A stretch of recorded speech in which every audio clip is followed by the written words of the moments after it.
Aida, en una entrevista anterior vos nos contabas cómo llegaste a Misiones, cómo empezó tu vínculo, primero con la provincia y después con el sistema académico, con el mundo de la universidad. Y a partir de ahí empezaste a desarrollar un trabajo de largo plazo, de largo aliento, en un tema que hasta ahí no estaba muy explotado en la provincia, que es la entomología. Comencemos bien por el ABC. ¿Qué estudian los entomólogos? Los entomólogos estudian los insectos exclusivamente. Y Misiones para eso era una puerta abierta al universo, más donde todo el mundo tiene la costumbre de eliminar a los insectos, o generalmente cuando vos empezás a hablar con una persona y le preguntas qué sabe de insectos, dice yo no sé nada, o no conozco los insectos, y sin embargo vos empezás a decirle, a ver, revisá tu casa, de tu casa, ¿qué viste? Y por lo menos te saltan 20 situaciones donde están involucrados los insectos, y el conocimiento empírico que tiene cada uno en su casa de cómo maneja las hormigas, las cucarachas, las moscas, las pulgas, las mariposas, los pájaros que también le traen relaciones, está presente. O sea, hay un conocimiento en todos de lo que es la entomología. Nada más que la entomología es una ciencia y como tal hay que desarrollarla con los cuidados, con las reglas, digamos, que implica el conocimiento para que sea un respaldo y que sirva para los demás, ¿no es cierto? Vos dijiste recién, hablaste de Misiones y de las características que tiene. Seguramente, o quizás sea la provincia más biodiversa en materia de insectos, o una de las más biodiversas. Eso es, por un lado, un privilegio, pero por otro lado es una dificultad para el investigador, porque es un universo que no se termina nunca, ¿o sí?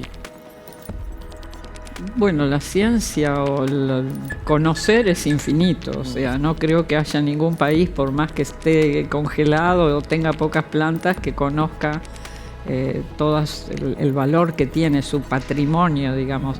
Acá los insectos plantean la situación de un patrimonio, y ese patrimonio no está considerado por todas las personas, donde en tu mismo trabajo, digamos, yo que trabajé dentro de la licenciatura en genética, y los insectos más utilizados son las moscas para hacer los experimentos, digamos, de genética. O sea, la biología y los insectos están presentes en la agronomía.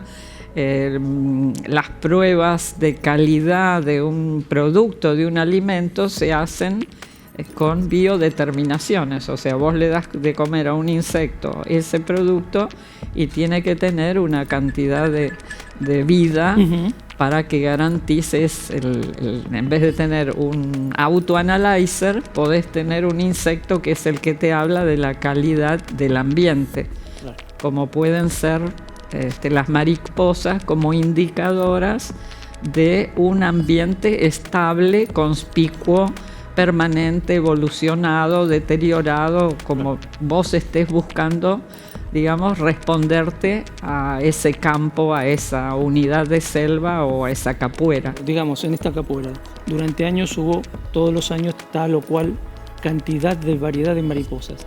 Este año no las vi. Eso me está indicando algo, me está diciendo algo. Por supuesto, sí. Los años de sequía que tuvimos anteriormente al 2025 han determinado una desaparición de plantas, lentificación en el crecimiento, y el agua es fundamental para todos los organismos. Ahí nos vamos de la entomología, pero creo que el agua siempre ha sido uno de los temas que desarrollé en mi cátedra de ecología con más pasión, porque me parece que el agua es algo extraordinario. El rocío, el spray en el mar, no sé, la humedad es lo necesario para que el polen sea fértil y polinice otra unidad, y así sucesivamente. Y los insectos, cuando vos los tenés en cautiverio para reproducirlos, también beben agua. A veces la gente dice, uy, no sé qué hace, fue a buscar agua. En estos días yo suelo tener una entrada en mi casa con un trapo húmedo, y vienen las mariposas a beber agua. Sacan la espiritrompa y vos las ves que están aprovechando la humedad. Uh-huh. Hablaste de mariposas. Tu equipo en su momento también trabajó mucho ese tema. Es un tema de muchísimo interés para muchísimos investigadores de todo el mundo. Sabemos que viene gente de todo el mundo a Misiones a estudiarlas y continuamente se renueva eso. Y concretamente, ¿cuándo nace tu interés también por las mariposas de tu equipo? ¿Se han producido libros? ¿Son consultados ustedes? Bueno, como vos recordás las entrevistas anteriores, yo empecé trabajando en un proyecto de pesca y no estaba todo el tiempo midiendo la conductividad o haciendo mis tareas, digamos, en relación al agua. Entonces, en esos espacios yo me dedicaba a tomar nota y a observar, digamos, la entomofauna, uh-huh. Todos los bichos que había ahí. Y un día, para hacerlo más sencillo, me di cuenta que no había ninguna colección de referencia de insectos. Todo lo que había eran personas curiosas que por alguna razón, o cazadores furtivos que cuando encontraban, digamos, piezas que eran interesantes, también tomaban parte de ejemplares de cascarudos gigantes, de mariposas, uh-huh. y las ponían también en una colección, sin el cuidado del conocimiento, como te digo, para hacer que una colección, como en Inglaterra hay ejemplares en las colecciones base que tienen 400, 500 años de haber sido colectados y están en condiciones perfectas.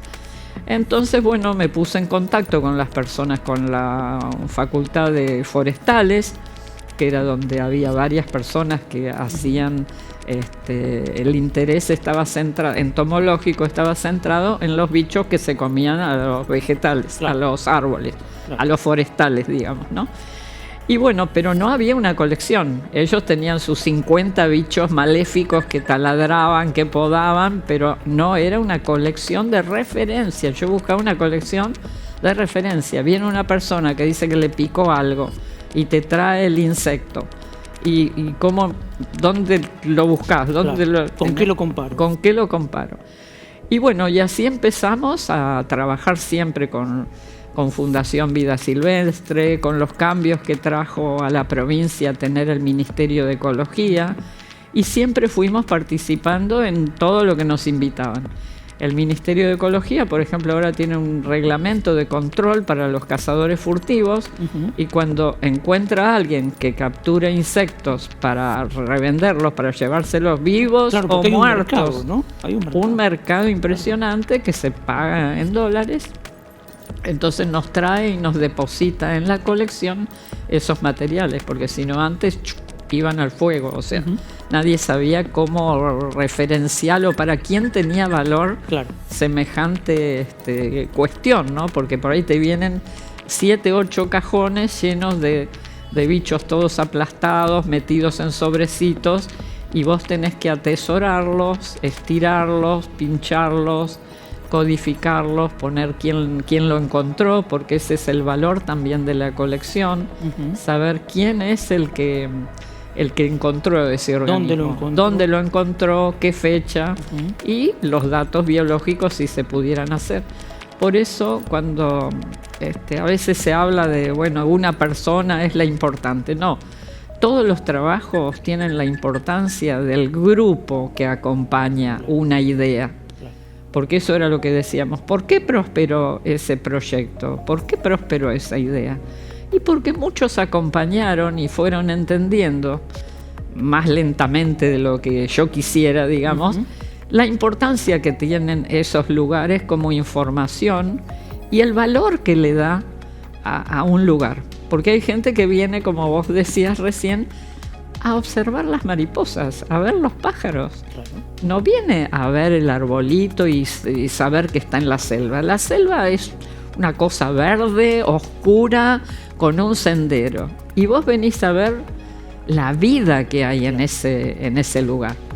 Posiblemente te acompaña el ruido del agua, los pájaros que los tenés que descubrir, pero si no, la selva es una cosa así media tenebrosa. Lo que le da la vida es todo ese otro movimiento. Y todo lo que uno logra aprender mientras estáis consultando. Todo el tiempo, ¿viste? Yo salgo a mi jardín y digo, me voy a la escuela, porque todos los días encuentro algo sorprendente, algo que no había visto, y bueno, y es maravilloso.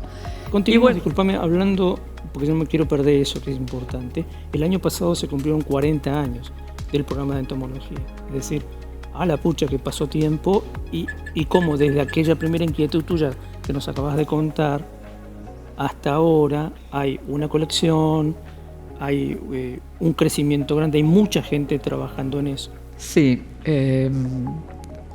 la gente que trabajó está pinchada, vamos a decir, en algún cartelito, y es el homenaje muchas veces cuando íbamos de campamentos muy numerosos y traíamos los ejemplares que cayeron en una red gigante. Vos no sabías quién colectó, no le pertenece a nadie, sino al grupo. Entonces, con los ayudantes del laboratorio, becarios muy numerosos, decidimos una vez poner el nombre de varias personas, de todas las personas que habían participado en esas campañas en varios insectos. Entonces ahora, por ejemplo, que está en manos de Cecilia Fernández Díaz, de la profesora Fernández Díaz, la colección, cuando hicieron el homenaje a la colección de los 40 años, hizo un reconto de todos los grupos, de todos los materiales, de todo lo que hay, y hay más de 600 personas que están con la tecnología que tenemos ahora, porque cuando yo dejé hace 16 años que me jubilé, dejé hasta donde la tecnología me permitió. Claro. O sea, todo el material colectado en sus cajas entomológicas numeradas, fotografiamos eso y cada ejemplar uno sabía en la computadora cuál era, con el nombre científico y por supuesto quién lo había colectado en las planillas de Excel que nunca se terminan, digamos, de completar. Que es fabuloso, ¿no? Porque vos podés pedir por el horario, podés pedir por la latitud, la longitud, cosas que se van agregando. Porque hay momentos donde nosotros esas herramientas no las teníamos.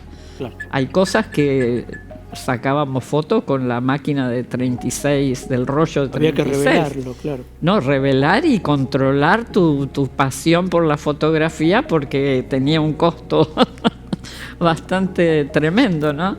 Entonces se han perdido cualquier cantidad de eventos por no poderlos testimoniar, o solamente en el encuentro de esas personas que se van haciendo grandes, adultos, participativos, profesionales, te traen a la memoria las anécdotas de qué pasó, qué hiciste, dónde estabas en ese momento, ¿no?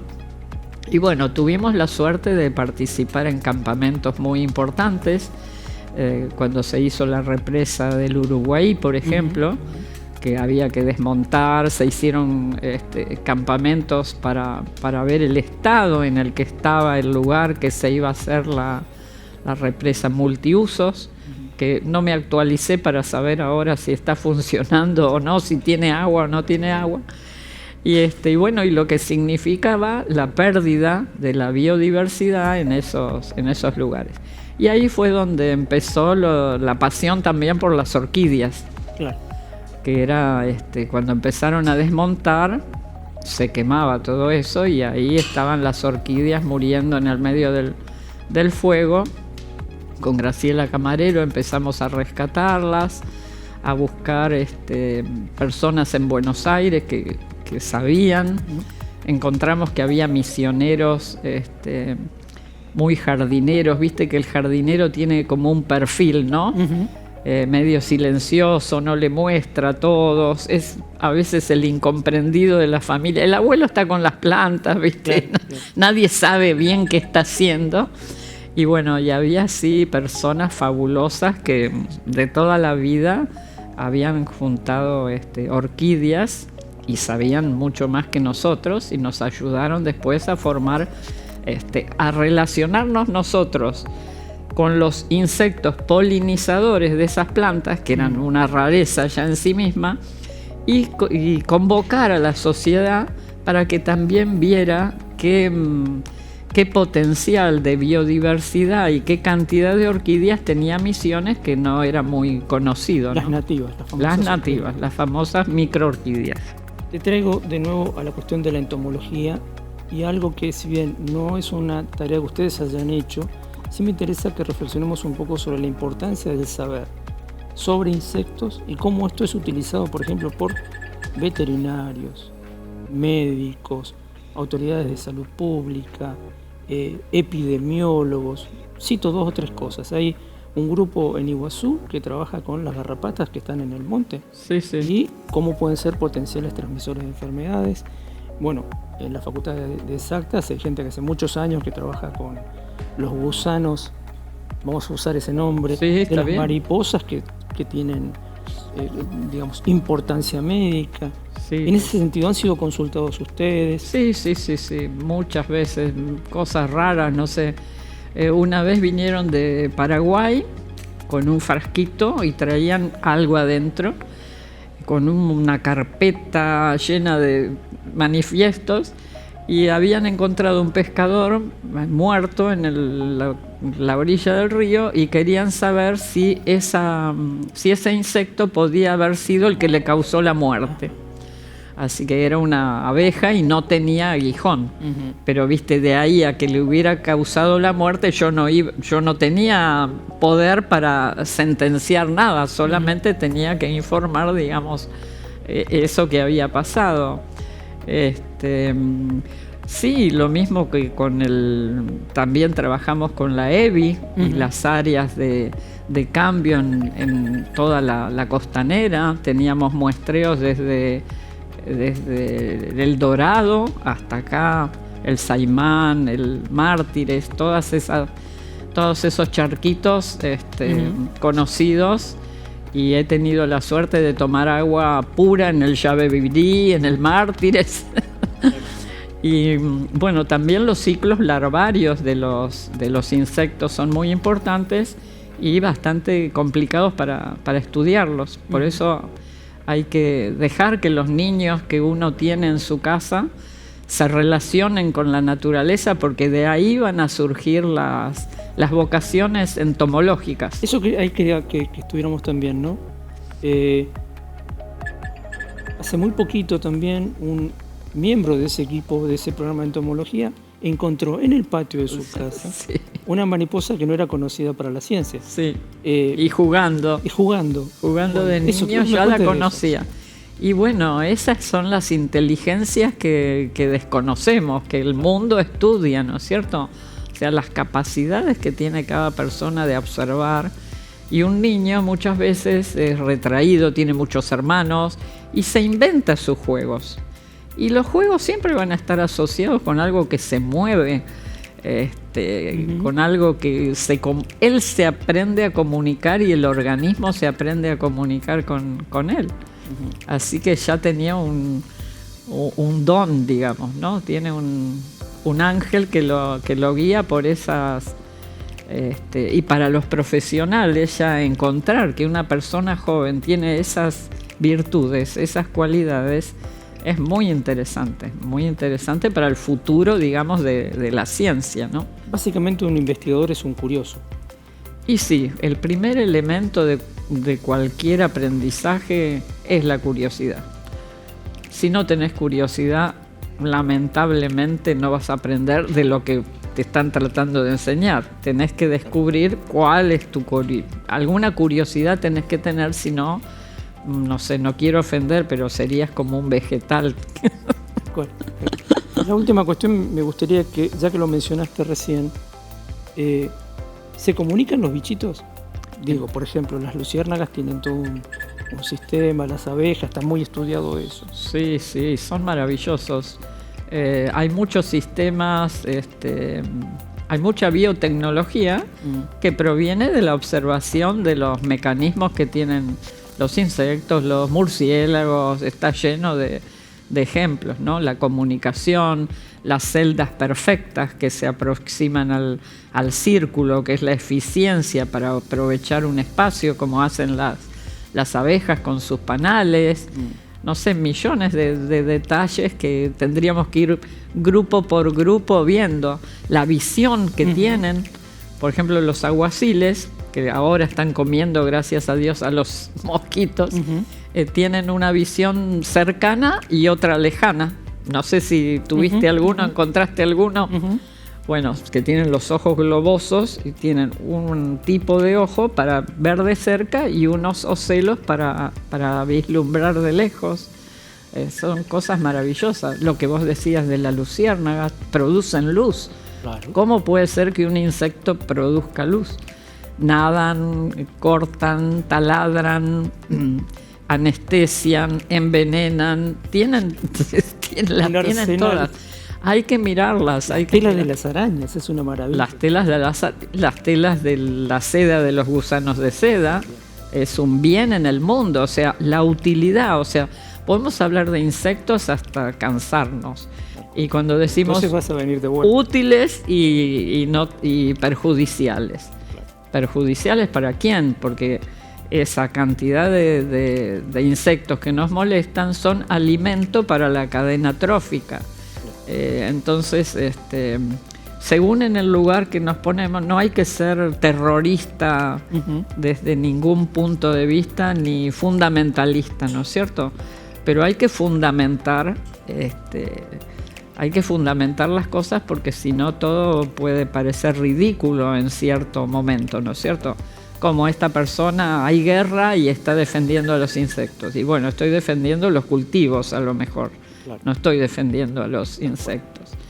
Y bueno, y Misiones se ha beneficiado muchísimo con nuestro proyecto, porque hemos hecho durante 5 años en el INTA de Cerro Azul, llevamos un proyecto de manejo del pastizal, de dejar crecer los yuyos, digamos, entre la hierba hasta determinado momento para que no compita con la luz de la planta, porque estaba la misma cantidad numérica de insectos perjudiciales, los que le hacían daño de alguna forma a las flores, a las semillas, a las hojas, a los tallos, a las raíces, que los que vivían acompañando y parasitaban, devoraban o predaban sobre los que vivían en el espacio de la hierba.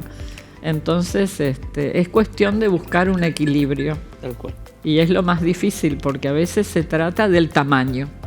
Si vos tenés un yerbal de tanto, no tenés ningún problema, ni con la fertilización, ni con el control de las plagas.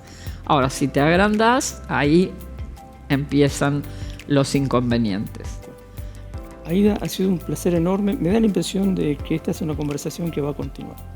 Así que si tenés ganas, en otro momento volveremos a charlar. Bueno, te invito a mi jardín. Dale, muchísimas gracias por venir. Gracias a vos.